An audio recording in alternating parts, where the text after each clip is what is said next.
everyone, and welcome back to a podcast reaction of the Fab Fatties. Today we are continuing episode 14, The Elephant in the Room, Fat Phobia in the Workplace.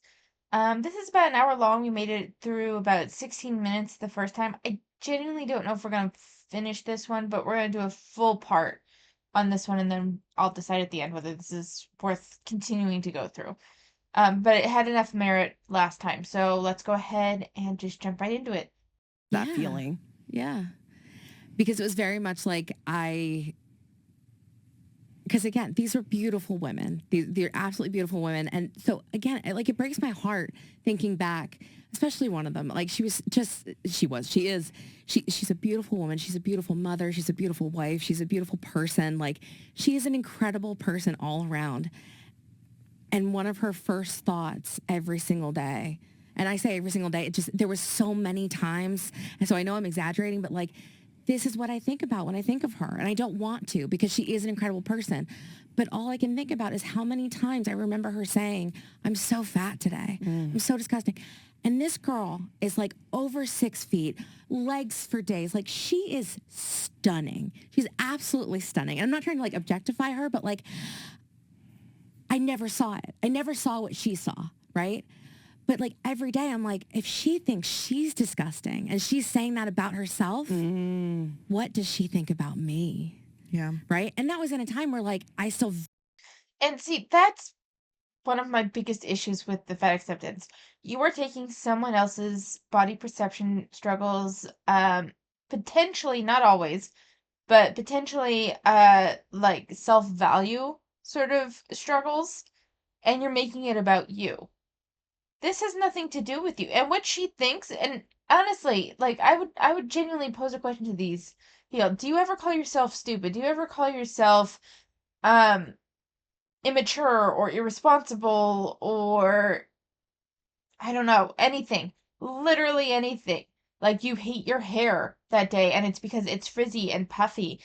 And what about people that their hair is always like that and they struggle to learn how to take care of it? That I mean, by that logic, you can apply that to just about anything. And that is my issue with that is that you guys are trying to make this seem like uniquely a fat person issue, but it can be generalized to just about anything.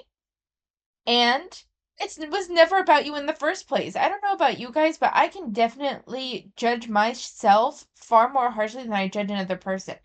I don't care whether another person is fat. That's up to you. As long as you don't smell, like, I'm good. You do you. It's not my business how you take care of your body, whether you exercise, what your weight is. None of that is my fucking business, but it is my business when it comes to my body. And so, yeah, sometimes I feel like I am a bloated whale. 100%.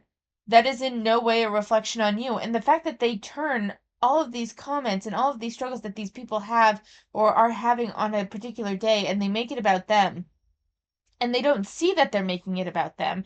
All they see is that they are somehow oppressed. That is my issue with this whole thing. You don't want to be perceived as fat being a bad thing or whatever. That's your own personal mission. Like, I'm not going to fight you on that. That's your opinion. But to expect everyone to adhere to that idea and then taking everyone's struggles that don't fit perfectly in that pre-prescribed idea that you think the world should behave in, you take it as a personal attack. And I don't know if that made 100% of sense, but like, I'm hoping you guys are following me along with this. It's not about you. It's not about you. very much cared about what everybody else thought about me. So it was like, if that's what they're saying about themselves, what are they saying about me? You know? Yeah. I mentioned that, my colleagues, I don't see them very often. Yeah. And the people I do see more often are my students. Like I don't get to say my work is only my colleagues. It's not. It's my students. And a lot of students come in with very definite messaging of like body image is important, but also fat is bad and we have to make sure we are healthy, like we remain active, And again, it's very much like you can't be active and fat. Like they don't see it as like you're only fat if you do X, Y, and Z. And I remember when I first started teaching, my class theme was specifically how we use language to form our identity, like what words we choose, how we engage, how we speak, how we vocalize ourselves. And I remember talking with my students about being fat, and there was a series of years where I did not feel comfortable anymore talking about being fat, and I am back to talking to my students about being fat. I love that. And I think people need to know, like, because we introduce like language bias, we introduce how people use terminology to create meaning towards people, and I talk about my experience with the word fat and kind of how whenever I was young, it did feel outed to be called fat. Yes. I was very obviously fat. I physically was fat. I was living that experience. But until someone said it, I didn't think it mattered. And then as an adult, really like taking back that word. And my students, I get two responses. And I would say 95% of my students listen to me, think I'm a bit badass for saying it, and they're a little bit shocked to have a teacher be so candid. Yeah. And it makes them feel more brave to be vulnerable. Yeah. And I've noticed that I do have a good bit of students that disclose to me that they're trans, that they struggle with an eating disorder, that they're a lesbian, any kind of identity thing that they might get discriminated for. I find my students do feel open telling me about those things, and not only telling me about those things, but telling me how it affects their lives. Yeah. Hell yeah. And then I had the 5% that giggle, makes them a little uncomfortable. Maybe they think a little less of me for it. And in that 5%, I have 1% to 2% that are actively aggressive towards me as a fat woman. What is that like? It's been a couple years since I've had someone where I know they're making fun of me for my weight. But there was one student I vividly remember. He was an adult student. He had been in the armed forces and came back into teaching with me. He had a lot of problems with authority. He did not like me giving him assignments. I don't know. We're in a school. How was he in school? I don't know. There's nothing I could do about some of that stuff, Sure. right? But the classrooms I were in were tight. It was hard for me to get around to my students. Yeah. The walking, we'll probably get to that later. But like one time I was walking and my foot caught a cord of someone's computer and their laptop shoop, right off the desk. No. I felt bad no matter what. Yeah. But he said something about it being how big I am, that's why that happened. And he said it loud enough that I could hear him say it to the person next to him. And y'all know how my hearing is. But you know what? He said it loud enough anyways for other people to hear it. And he would actively like just shake his head at me or like do things like that. Did you kick him out? No. Like when he made that comment? No. Why? Because I was young. Oh, okay. And I also feared His response. and taking up authority. Yeah. It got to the point where I asked a coworker to come sit in my classroom, and then he stopped coming, so that helped. But there's been a couple times where students have said things that make me really uncomfortable, and part of that is some of them will decide to research obesity. And I'm always like, is this pointed? Like, is this pointed? Okay. A pointed choice? Like, did you decide to write this stuff about how obese people are hindering the medical industry or doing XYZ as a choice because I'm your teacher? Did you think about the fact that I'm reading your texts? And I don't know if it's purely that this idea just is an idea that's so accepted to them that they don't think about the fact that I actually have to sit there and read what they say. Yeah. So, as someone who is also a teacher, and granted, I'm a very different teacher from her. She sounds like she works in a university. I work in a middle school. But I do understand the concept of the kids laughing at you and being openly hostile or being openly dismissive and rude, and saying rude things. And yeah, it does take a bit of navigation to understand that. Like, it does. In terms of they look up something specifically to get under your skin. That could be a thing. You really, and honestly, I mean, maybe it's easier to say because I work with middle schoolers and it's easier to go with, like, clearly this is a rebellious stage, or clearly they're just trying to, sometimes they are just trying to be hurtful. Like, I can't say for adults, I haven't worked with adult students much, but when it comes to middle schoolers, sometimes they do it to get a rise out of you. They do it to be cruel sometimes. Like, it's not common. I wouldn't say it's common, but it does happen. And you treat it clinically. And as far as for the people that are looking up obesity and it doesn't seem like it's meant to be a pointed attack, that especially, like, you just need to buck the fuck up. It's not the student's responsibility to protect your feelings. That's a thing. Like, there are kids that I think can tell I'm pretty liberal. They come from very conservative families. I'm in a rural area where I teach, and there's definitely some clash of ideologies. And if they can sense that you are woke or something, they can get very not aggressive, but like forthright with their opinions and their opinion of you. Uh, During the pandemic, when I was student teaching, this was in 2021 when we were coming back into schools like limited, and uh in my state, the mask mandate had been lifted towards the end of the year. So I chose to continue wearing a mask because it was the only year I had had where I had not become horribly ill. And I still wear a mask to this day because I don't get sick as often, and I like that. But one student had a serious problem with the fact that I was wearing a mask. And he goes, "Do you think that just because you're a Democrat?" And then he trailed off because the truth is that, at least for my kids, they're like 12, 13. Some of them like just turned 14 years old. They are beginning to explore political opinion and they will challenge you because you represent the authority. Like, it is what it is. And yeah, they're going to attack you. You do not go down to their level. You are the teacher, you are the mentor. Again, I think this is a little bit easier for me to say because I do work with middle schoolers and not adult students. But all of that to be said, the students' opinions are not your concern. The subject that they choose to take a stance on and their stance is not your concern.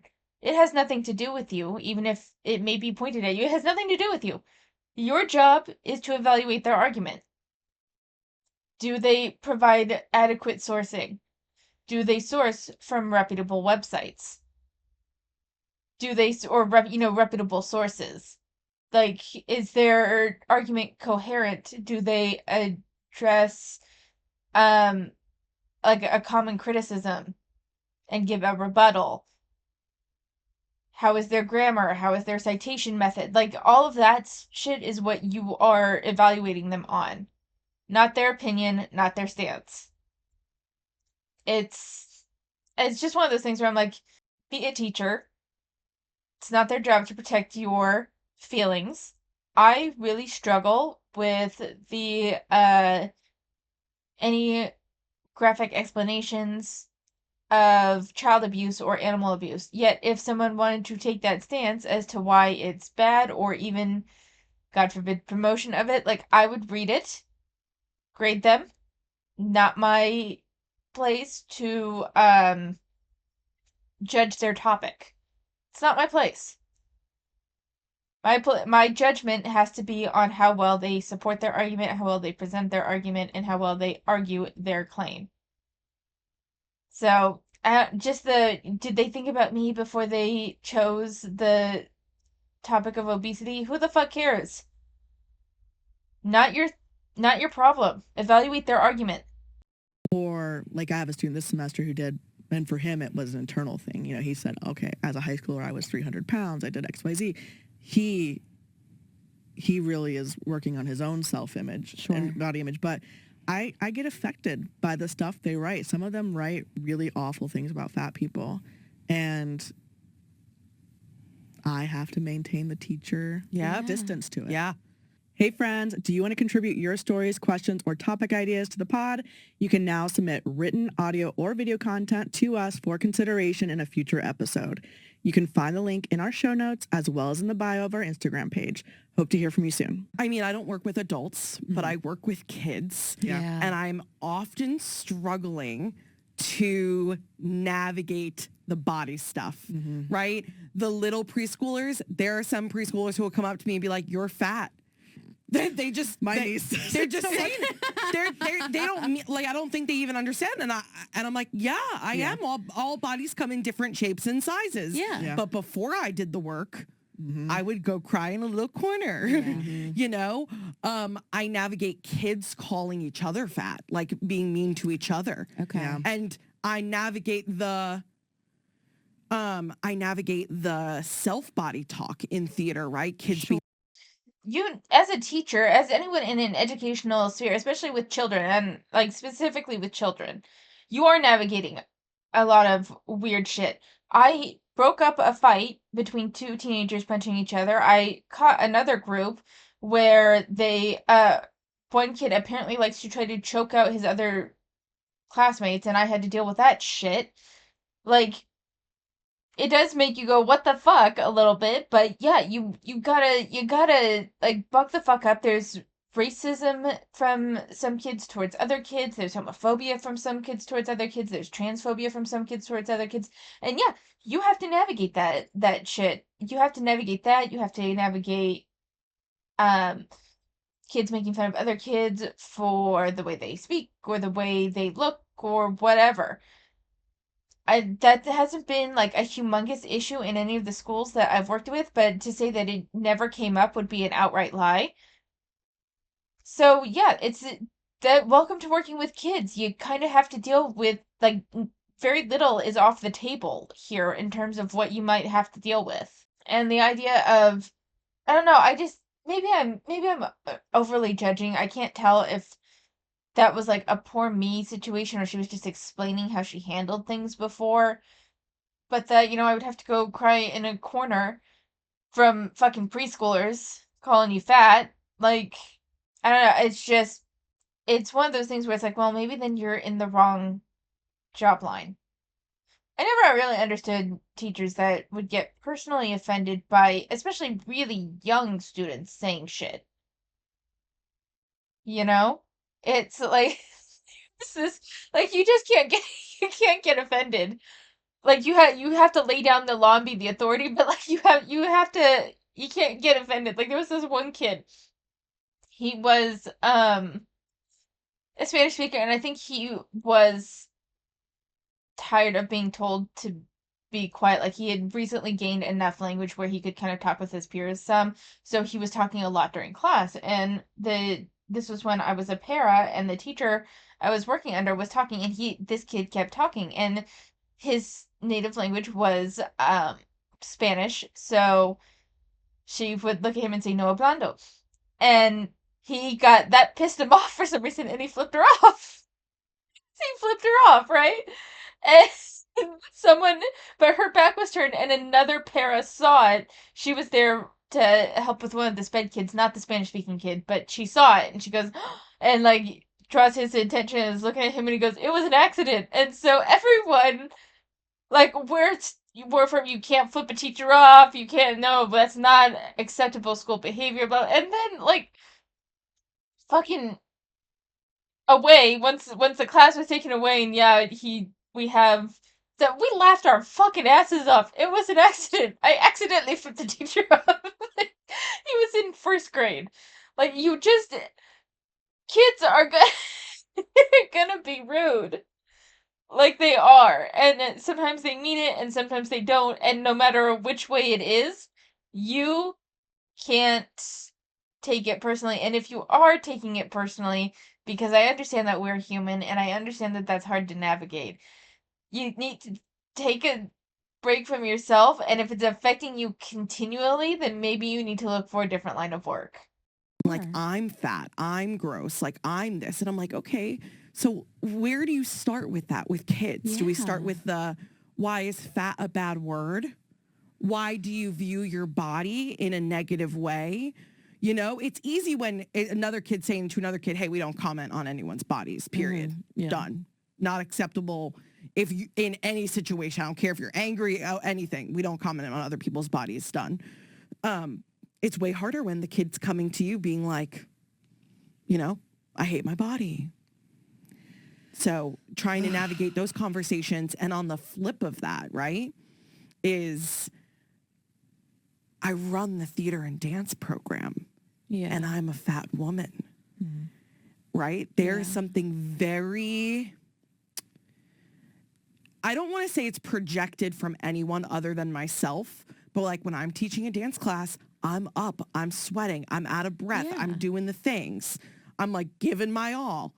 Even if the kids aren't sweating, I'm a sweater. Yeah. Like I think it looks a certain way. And what's that way that you think it looks? I think it looks in a negative way. I think parents view it as a negative. I don't think the kids view it as a negative as much because I think genuinely they love me. So like we have fun when I'm in the classroom and like they're not thinking twice. I mean, some kids are like, Miss Alyssa, you're really sweaty. And I go, yeah, that just shows how much harder I'm working than you. Like I'll like smack talk them back, you know? Yeah. And they think that's funny. Like I'm like, yeah, I'm a sweater. But I think sometimes it feels and looks different in the dance world than it does in the theater world.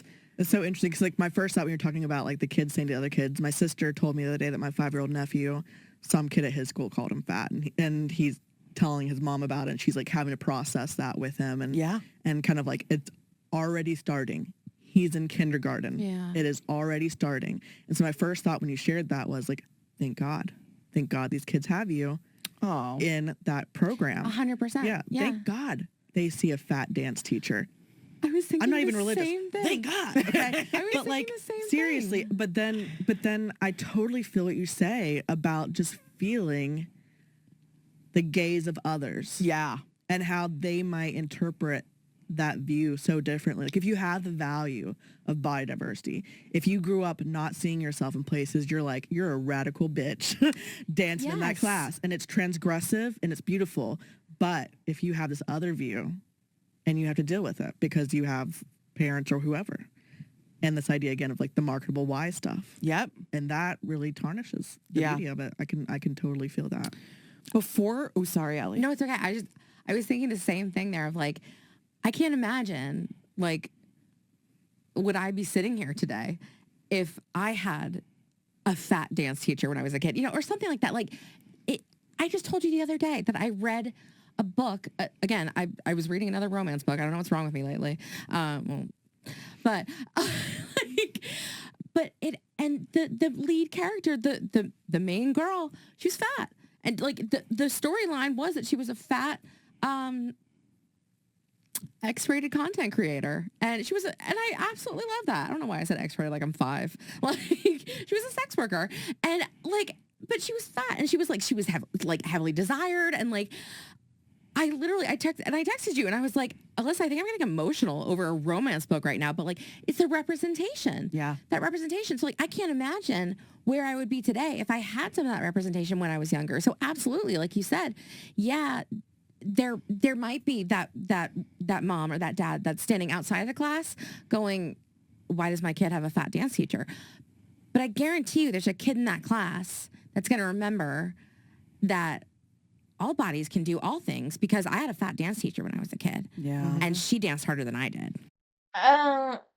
With how young they are, in all honesty, I genuinely don't think, like, not to rain on their parade, but if she's teaching really young kids, like, it's not gonna, less with details like that stay with kids than you think.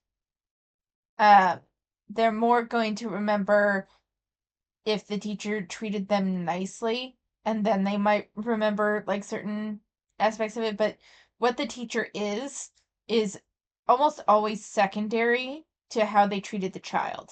Children remember being treated well by the authority figures in their lives first, and then the details of them trickle in. So if she really is like friendly and the kids adore her and stuff, that's gonna stick with them first, and then they'll remember, oh yeah, she was a big lady.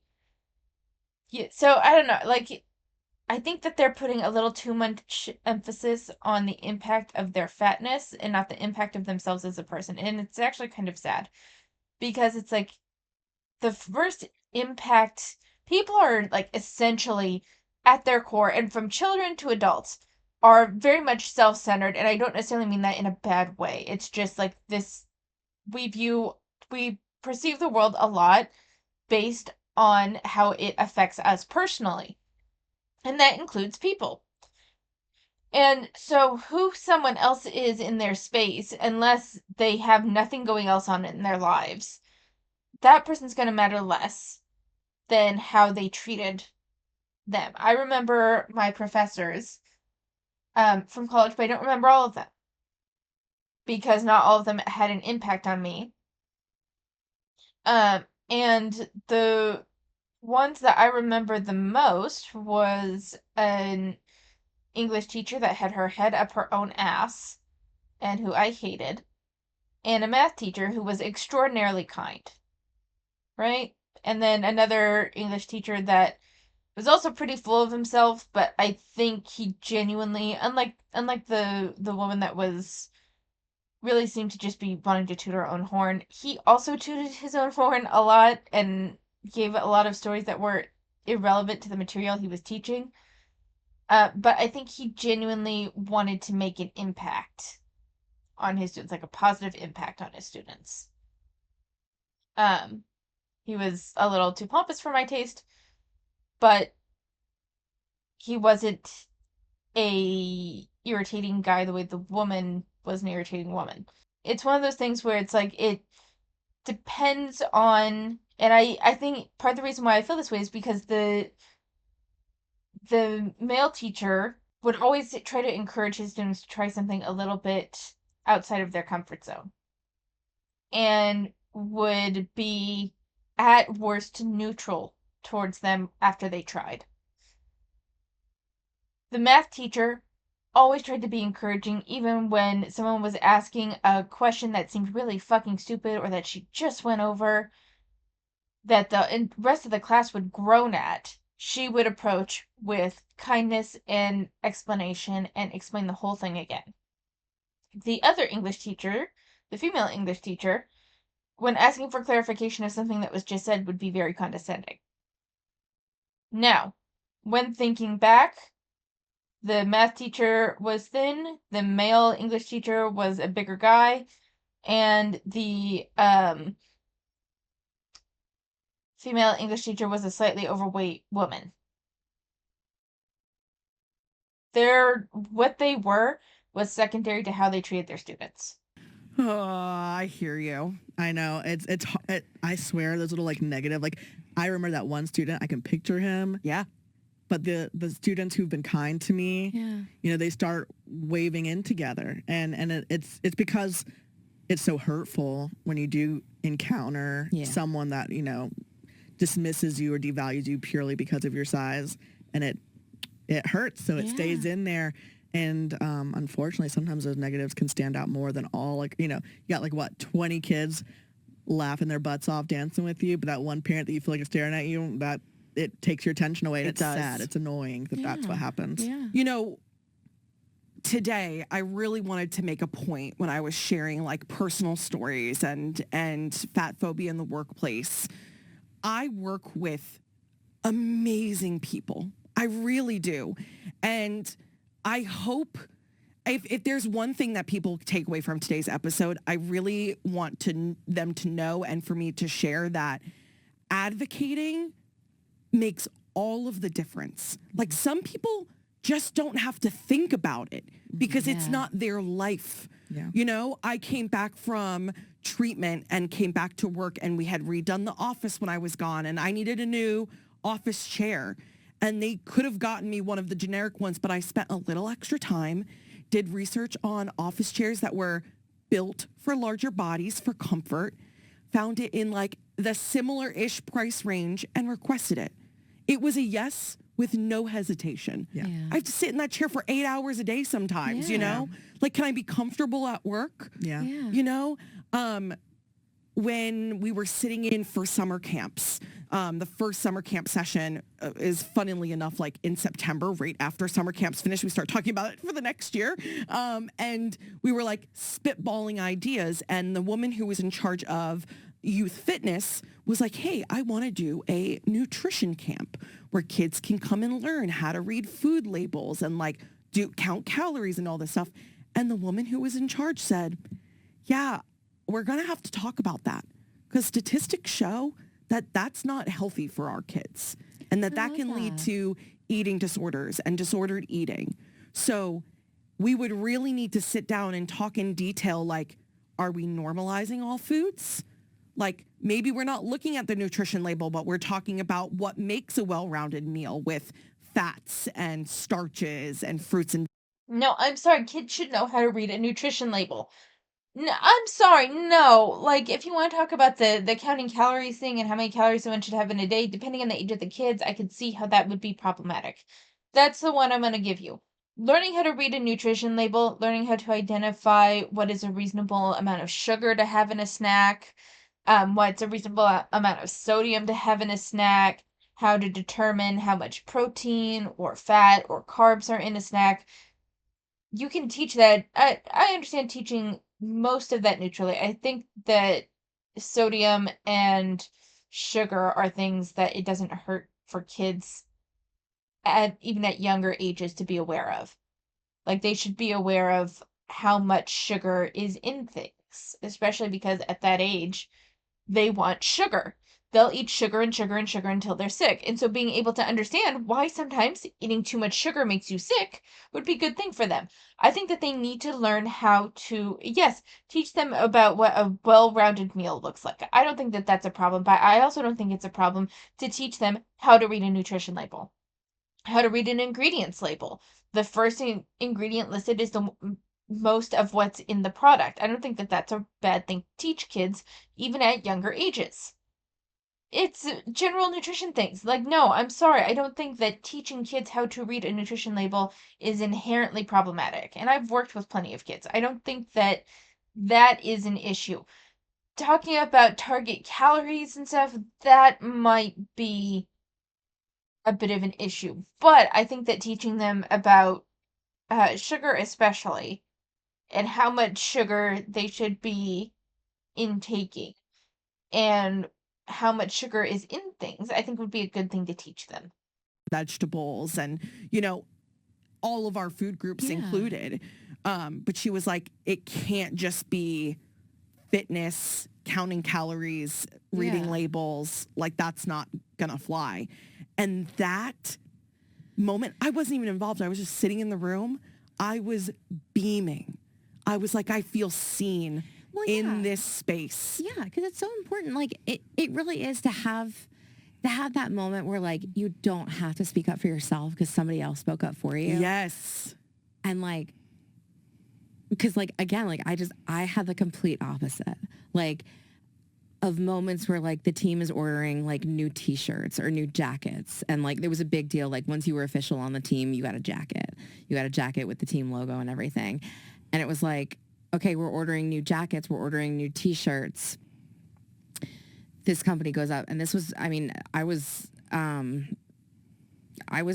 like my heaviest size when I was on the team or close to it. This was like during COVID, whatever. But so I was in a larger size, and the girl that was in charge of ordering merch, she was like, oh yeah, so we found a place that they go up to an extra large. Oh. And I'm still tongue-tied. Because I'm like, on the one hand, I don't want to tell this girl that there's no way in fucking hell that t-shirt's going to fit me. But on the other hand, like, what do I say? What, I can't wear the shirt. I mean, respectfully, she didn't have eyes because if you look at your boobs, an XL ain't fitting one of them. But that's the thing. It's like, I can't imagine what that experience would have been like if somebody who was ordering shirts was like, no, we can't go with this company because Allie can't fit in their t-shirts. Let's go with a different company, right? Where I didn't have to advocate for myself in front of the entire room. Oh, I'm sorry. Like, don't get me wrong. It's nice when someone understands inherently. It is. I'm not going to deny that there's a comfort and an ease that comes with that. But also, to a certain extent, advocating for yourself and pointing out why things are an issue is part of being a fucking adult.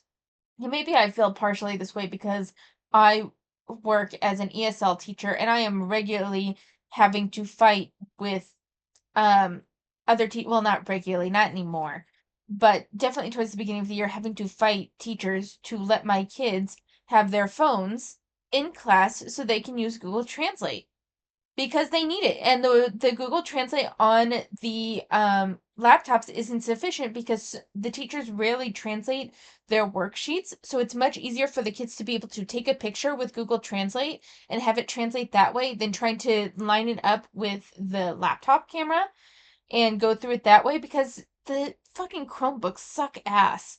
A lot of times they don't get it, and I'm the one that gets to be like, no, they need it. So in a way, I guess the kids are the ones that benefit from someone else sticking up for them. But here's the thing, I'm the adult. They're kids.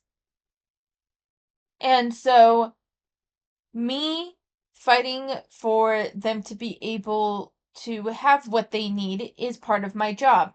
Just as how when you're in your job, if the goal is for everyone to wear team merch, then yeah, you do kind of have to be like, actually here's the issue with that. That's not gonna work. And I understand that it's uncomfortable, and I'm not gonna deny that advocating either for yourself or for someone else doesn't get uncomfortable. It gets uncomfortable. But here's the thing, you're an adult.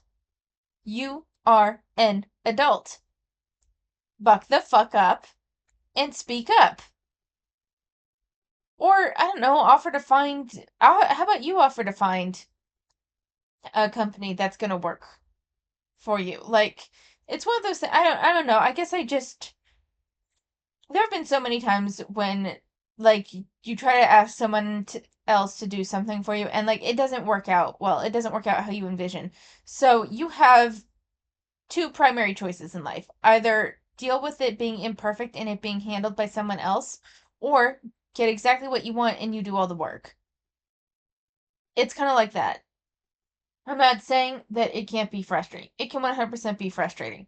But it's the nature of being human and it's the nature of being an adult. Sometimes you have to stick up for yourself and advocate for yourself in ways that are uncomfortable. Grow the fuck up, put your big girl pants on, and speak up. Like when they're talking about, oh, we're going to go with this company because they have this V-neck and these 3/4 sleeves and they go up to this size, and have to raise my hand and be like, hi. Yeah. I'm the only one in the room that this doesn't apply to. And yeah, it would be super nice for somebody else to think about that. Yeah. I was just thinking, it basically. If you're the only one who would be affected by it, though, it makes sense that no one else would think of it. Like, this is what the thing, God, I think I've talked about this before with this particular group of women, and they fucking irritate the shit out of me, is that they really expect someone else to think about their needs and their wants and what's going to be comfortable for them constantly. That is not adult life. Especially for in a room full of people where no one has the ability to understand the scope of what you're talking about. People often have the best of intentions, but always going to be a gap when they are trying to empathize with you but do not have the personal experience or background. They can learn from you. 100% they can learn from you. That's part of the thing, is that you learn from those you're trying to help. And that means that, yes, you're going to have to contribute some. It's not that the people don't want to help you, it's that they don't understand what they are doing wrong most of the time. This is one of those things where it's like, don't attribute malice or neglect when ignorance can fill that void. They're clearly not familiar with this. So, by all intents and purposes, they are ignorant to your struggles. You have to demonstrate to them why it's an issue. Grow up. Down to like what people say and how they make the conversations, right? Yeah. And unfortunately, it does often rely on you to change the conversation. And some people are going to be more comfortable with that and some people aren't, especially depending on power positions and so many other things, how much your respect is up for debate, what's valued there. Like, I do think that conversations change when I'm in the room. Yeah.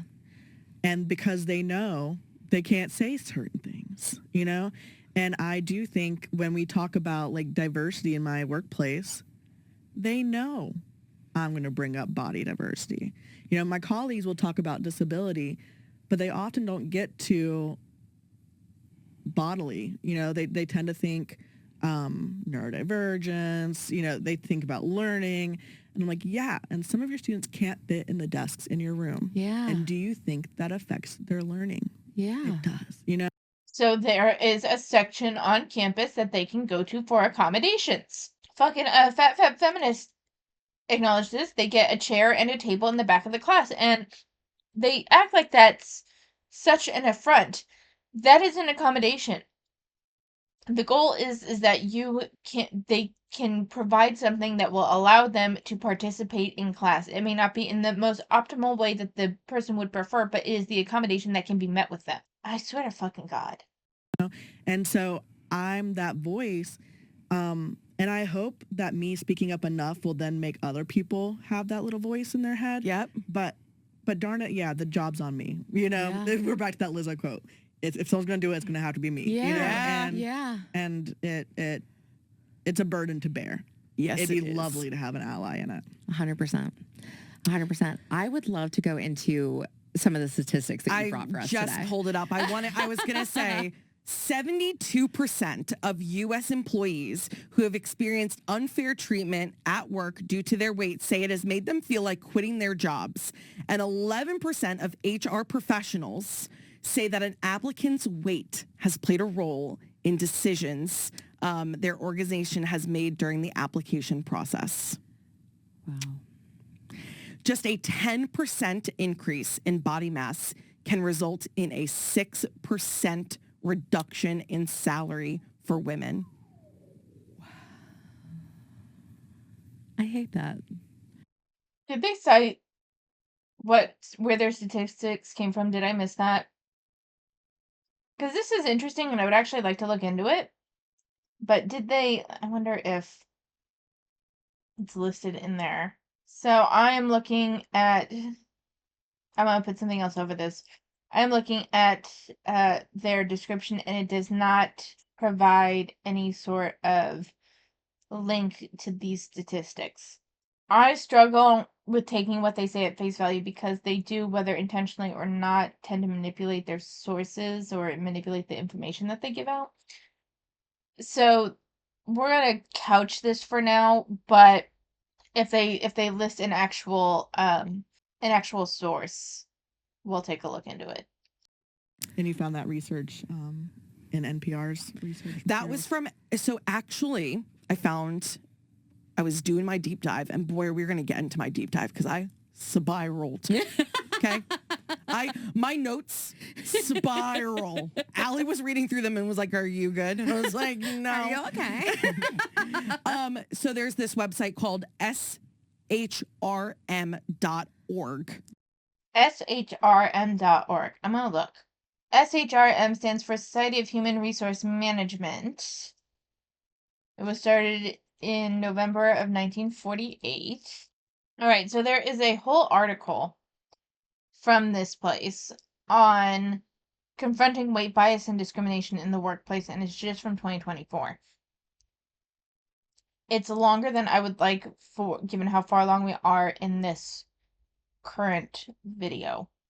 But I think we'll probably cover at least one more part of this, and in that next part I will refer to this article and we'll read through it or something. I'll be very interested to read a bit more on this article, and I'm hoping it gives us some links to exactly, because in there explore further section it just gives more of their research on how to fight weight stigma in the workplace, which is suspicious a little bit to me. Yeah, all their statistics are from their own research, which is fine, but was this research peer reviewed is my question. I might be able to find this through my university. We'll explore this later. For now, we're going to listen to like 2-3 more minutes, and then we'll begin the next episode of this reaction with this article, because this is interesting. Yeah, it's for human resources. Thank you. I was going to say it is like the U.S. Human Resources Association. Yeah. Yes. Thank you. It is a legitimate site. It's everything. So yeah, they pulled a statistic from NPR. Okay. That was that last one that I just shared, but the first one is from them. Okay. And then also they shared this statistic that their research has found that obese employees are more likely to be perceived as 27% lazy, 23% unmotivated, 17% unprofessional. Yep. While the average weight employees are more likely to be perceived as high performing, 35%, hardworking, 32%. Okay, I know she was looking exactly at the article that I was just looking at, and she's reading the statistics oddly, but that's something we'll go into. We'll also take a look at the NPR stuff.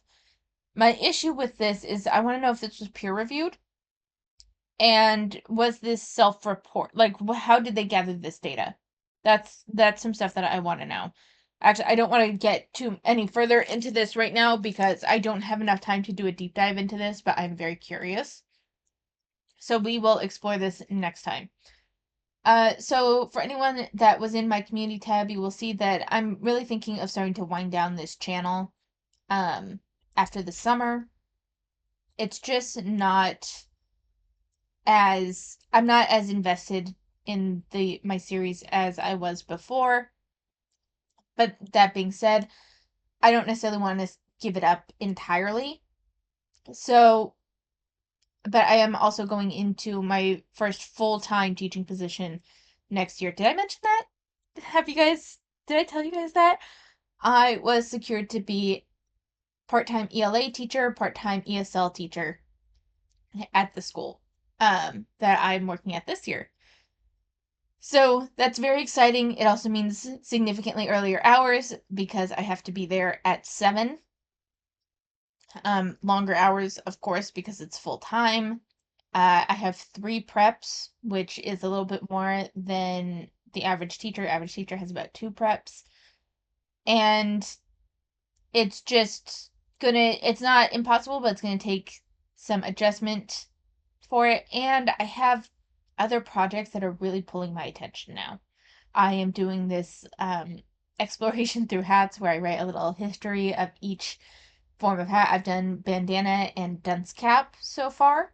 None of it's published yet. I'm launching this whole thing in July.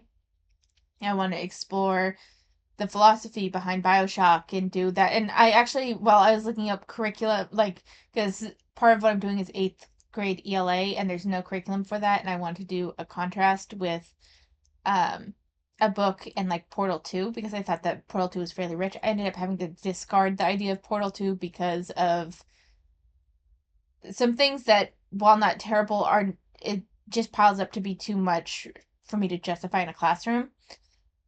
But it gave me ideas for my own exploration and philosophical discussion of Portal 2. And that's the stuff that I kind of want to do right now. Like, I'm really enjoying that. I want to read more manhwa and post reviews. All of this is going to be on my Substack and my blogger, which I will put in the description. So if that sounds at all interesting to you, I hope you will follow me there and look out for posts coming in July.